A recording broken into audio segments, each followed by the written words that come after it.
વરસાદની સ્થિતિને લઈ પ્રધાનમંત્રી નરેન્દ્ર મોદીએ મુખ્યમંત્રી ભૂપેન્દ્ર પટેલ સાથે કરી ફોન પર વાત. ગુજરાતને તમામ મદદ કરવાની આપી ખાતરી.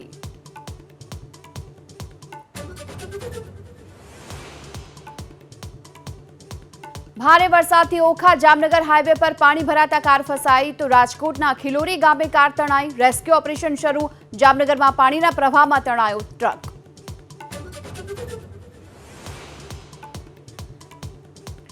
વડોદરા મહાનગરપાલિકાના પાપે ફરી ડૂબ્યું વડોદરા. અનેક વિસ્તારોમાં હજુ પણ જળબંબાકાર. વાહનો પાણીમાં ગરકાવ.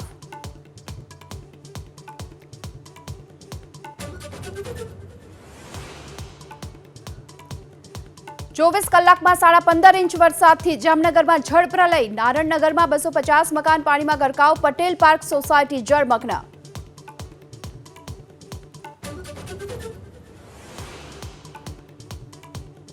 દ્વારકા જિલ્લામાં મુશળધાર વરસાદ. વર્તુ 2 ડેમના ખોલાયા 14 દરવાજા. રાવલ શહેર ફેરવાયું બેટમાં.